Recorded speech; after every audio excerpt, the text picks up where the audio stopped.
Hello and welcome to our project for the fall-winter 2023 Computer Science Capstone at Portland State University. My name is Daniel Trang and I am one of two team leads for blurp, formerly known as EcoMapper. Working with me on this project is team lead Jaime McCarthy and the following developers: Bonie, Brandon Gatewood, Thomas Gardner, Ian Guy, Dalia Ramos-Hernandez, Jacob Landstrom, Truc, Timofey Shichalin, Jacob Strong, and Fan Yang. Our sponsor is Eric Dale, an alumni of Portland State University, and his mission statement for this project is to create a free-of-cost, open-source tool for mental and emotional well-being by mapping patterns in one's social relationships. This kind of tool could provide value to both people in psychotherapy and for personal journaling and reflection. Hi, my name is Jaime McCarthy, and I'm the other team lead on Blurp. Blurp aims to provide an accessible and user-friendly web application for users to map out their relationships in a creative and visual way. So without further ado, enjoy our demo of Blurp. Hi, thanks so much for joining us today. My name is Jacob, and today I will be demoing Blurp. Blurp is a creative tool which lets you visually map the relationships in your life. We are constantly interacting with the world around us, forming connections and building relationships with everything from family and friends to ideas and interests. It can be difficult, though, to keep track of these connections and understand how they all fit together. Blurp is designed to let you safely spill the beans, mapping out your connections in as little or as much detail as you want to help you understand your world. Now, let's jump right into Blurp. With Blurp, you have the ability to save your maps locally or in the cloud. This gives you the flexibility to work from anywhere or keep your information just to yourself. For the demo, I'll go ahead and sign in with my Google account. It's as simple as just selecting my Google account, and it'll load all of the maps on my account. I have two maps, school and life, as well as the ability to create a new map. For the sake of the demo, I'll go ahead and delete my old life map and create a new one. You'll notice the Blurp interface is designed with the tools out of the way, but just within reach. This allows you to focus on what matters most, your map. On the right-hand side are the tools you'll use to create and update your map. You have the option to add different entities, people, places, or ideas, as well as map these relationships together. You also have some additional tools to filter, move, select, and erase. I'll go ahead and briefly demo some of these. I'll create a new person, and I'll give it an initial size of 4. Once I have this tool selected, I can click or tap to add a new entity. I can keep clicking or tapping to continue to add, and maybe I'll add a place as well. And a big idea I have. Now I can click on any of these entities to add more information, or keep it blank. I'll go ahead and describe myself, and maybe I wanted to increase the size a little bit more. When I click Save, that information is not only reflected on the map in front of me, but since I'm signed in with my Google account, it's also saved right to the cloud, so I don't have to worry if my progress is saved. I'll go ahead and update this place node, and I'll call it Portland State. And my idea is maybe getting my degree.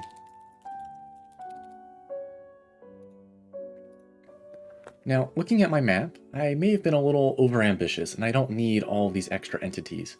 I can use the eraser tool and click or tap on any of the ones I want to remove. Now that I have my map here, I'm going to use the relationship tool to link some of these together.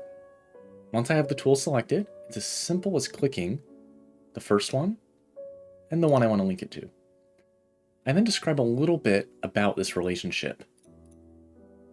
Maybe this is work, maybe I'm somewhat familiar with it, and how much stress it's causing me. Maybe I'm feeling a little bit anxious.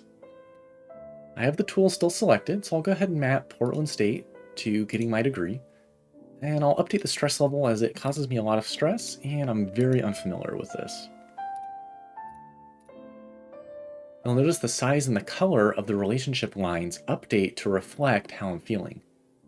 Now, looking at my map, this isn't the most optimal placement of these. So I can use the Move tool to move these into a different position. Now, maybe I want to update the title of my map. Instead of calling it Life, I'll just say School Life. And that'll reflect on my account as well. The tools on the left let you save to a file, so maybe I want to share this with someone. And then I'll download that. And it also gives me the ability to load from a file and view some of my cloud options, such as my maps or save my map to the cloud. For the sake of the demo, I'll go ahead and create a new map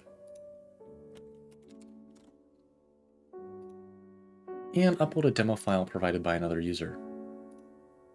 It's as simple as selecting the file to upload and confirming I want to replace the map on screen with the map I'm uploading. Now I can see this person's map. Very detailed, very planned out, and they have information on all of their different entities and relationships. Now, with Blurp, you have the ability to filter this information as well as search it. So maybe I want to view what's causing stress in this person's life, and I can filter out lower stress levels to view the most stressful parts. Or maybe find what's relaxing and filter out the stress. With Blurp, you have the freedom to explore your map in whatever way makes sense to you. You also have the search functionality, so maybe I want to find some information about computer science. And it'll highlight that entity right on my screen. Now, that's a brief overview of Blurp and how it works, and how you can map out your life in as little or as much detail as you want. In the upcoming slides, each team member will be going in more detail over the specific features they worked on, and how those features can help you map out your life and understand your world around you. Blurp was created to provide a free of cost, open source tool that didn't require downloading, setup, or training on how to use it. And today it's developed into a creative and intuitive tool that anyone can use to journal or reflect on their personal relationships.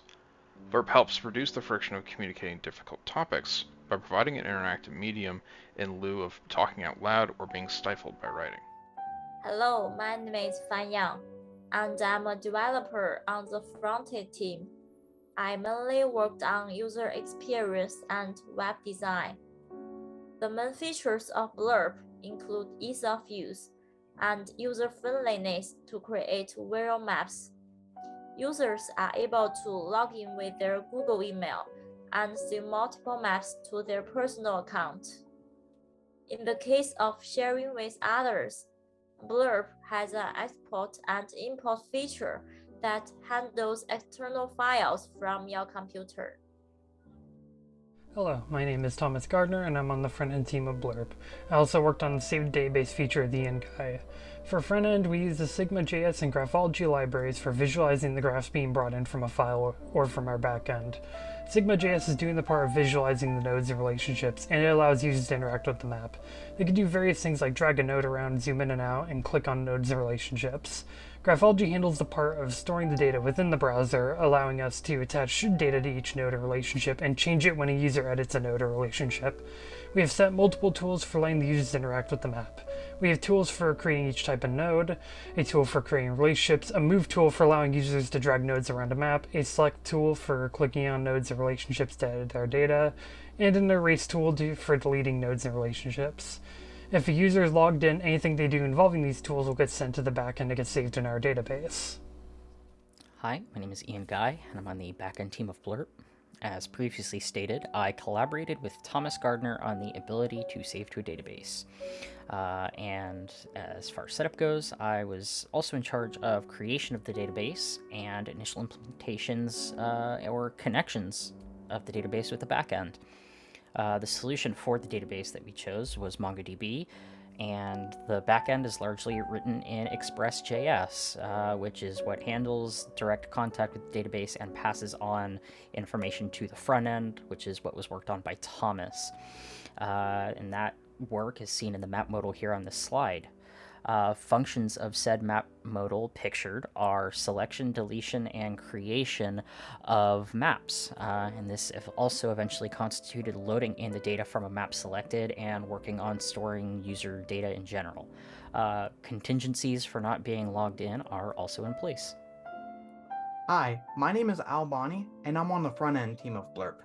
I worked with Jacob Landstrom on the ability to import and export map files, which is the feature that I will be discussing. As previously mentioned, some users may not want to create an account or share their private information on the cloud. This feature was designed for users to share and save their maps without the need of an account. For our feature, we offer an export functionality, which will be taking the map that the user created and converting it into a JSON object. We will then name the file based off of the map title that the user can also set.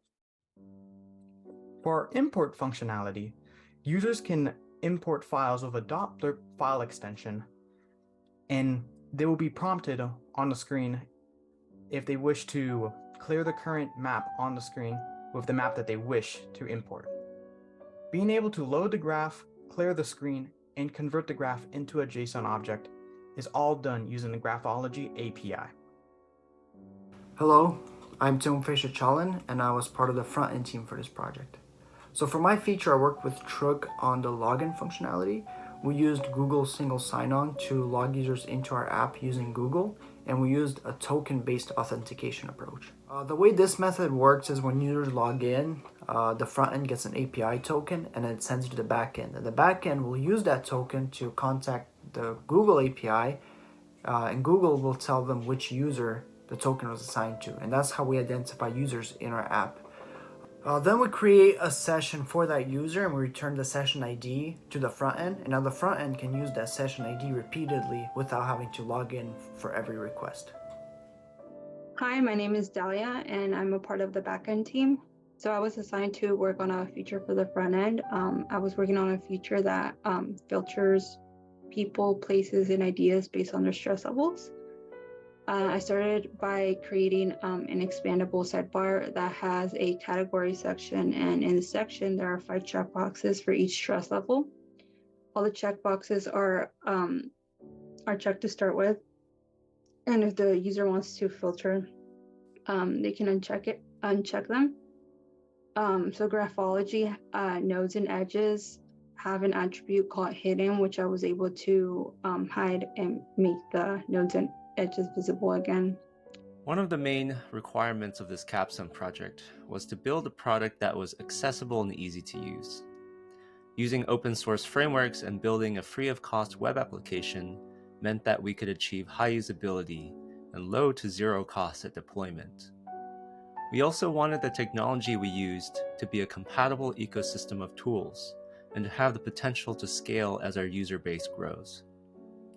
Furthermore, our developers were relatively new to web development. Choosing to use a MERN stack, which is tried and tested, meant that our developers could have the peace of mind to find the resources and the documentation to support their learning and their programming. This also freed up time for our developers to learn newer frameworks and technologies such as Sigma.js and Graphology, which were essential components to one of Blurp's most important features, the relationship map. Our team started as 2 separate teams, led by Dan and myself. And when learning about the Ecomapper project, we decided to try combining our forces to work on one project together. From our own teams, we pulled developers for the front-end team, the back-end team, and the DevOps team. Later on, after completing some important work to get the project started, the members of the DevOps team would join front-end and back-end development work. Project vision and goals were discussed between our sponsor Eric Dale, Dan, and myself when we met on a weekly basis to update Eric on current state and get feedback. We would take this feedback, distill tasks and goals that we would then share with the team and discuss what needed to be done next. Early on, we set a schedule to establish when we would have our first minimum prototype demo, when we would deploy the app to our chosen cloud platform, and other important dates in our timeline. We then used that schedule to keep perspective on where we were compared to our goals and the hard deadlines for this term. Hello, my name is Jacob Strong and I am on the front-end team. I also perform DevOps responsibilities such as setting up the GitHub to the team lead specifications and setting up the linter and formatter. During this project, we made use of GitHub organizations, split up into 2 repositories, one for the front end and one for the back end. These repositories were kept separate until towards the end of our time on the project. Once a week, we would have a 30-minute all-engineer meeting to make sure that both teams had updates on the other and to bring up global issues. Directly after these meetings, we would split into our front-end and back-end teams. During these meetings, the heads of each team would deal with merges as well as assigning Kanban tasks and checking with individual members of the team. Outside of these meetings, most communications were either handled on Slack or in individual Zoom calls. This is how issues or merge conflicts too big for the meetings were handled. Hello, my name is Brandon Gatewood, and I'm on the backend team. I did some DevOps work and administered all the accounts for Blurp. I also implemented the map endpoint so it engages with the MongoDB database. Throughout our Capstone project, we had weekly sprints for the front end and back end teams. This is where tickets were distributed to each member by the team leads. Also, each member from both teams paired up to work on a specific feature. This way we were able to perform focus work on key features of Blurp. As development continued, many bug-related tickets were issued. These tickets were up for grabs by anyone who took interest or had specific knowledge of the issue. Hello, my name is Truc and I'm part of the backend team. I work with Timofey on login functionality. Today, I would like to share some of the unexpected events that happened during our project and lessons that we learned from them. One challenge that we faced was that not enough work was going around in the backend team. This probably caused some within the team to feel that we haven't accomplished enough. In hindsight, we should have less people in the backend team and check in with others more regularly to make sure that everyone have enough work to do. Another unexpected event was some member of our group being inexperienced to technology that we use. We were fortunate to have few members who showed strong leadership skills. They were able to provide guidance and direction when needed, and they were always available to answer questions and be understanding to those who were going through tough times. Their leadership kept us on track and ensured that we met our project goals.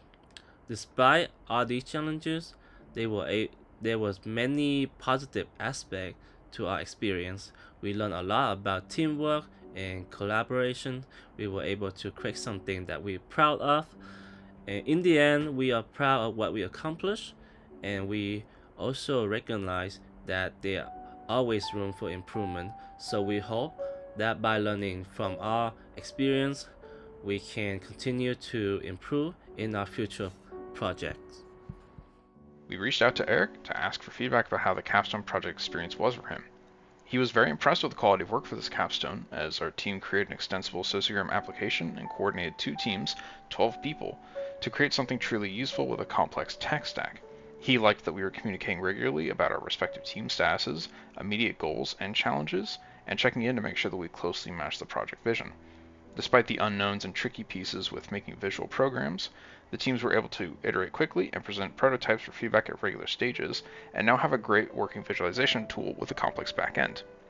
He's excited to present this tool to a few professionals for the feedback and use, as well as the general public. He thinks this tool will be incredibly useful for individuals starting or continuing therapy to be able to quickly map out intricate social relationships for discussion. He says, "Thank you again for both teams and the Portland State Capstone experience. This has been an excellent experience as a sponsor. Thank you to Eric." On behalf of the whole team, I would like to extend our thanks to our sponsor Eric for providing his time and expertise in guiding us through the development of this project. We would also like to thank Professor Bruce Irvin for continued support and advising us in running the teams and helping us reach a successful closure to our capstone. We hope that our capstone serves as a foundation for what could be an evolving tool for people who are invested in their mental and emotional well-being. Thank you.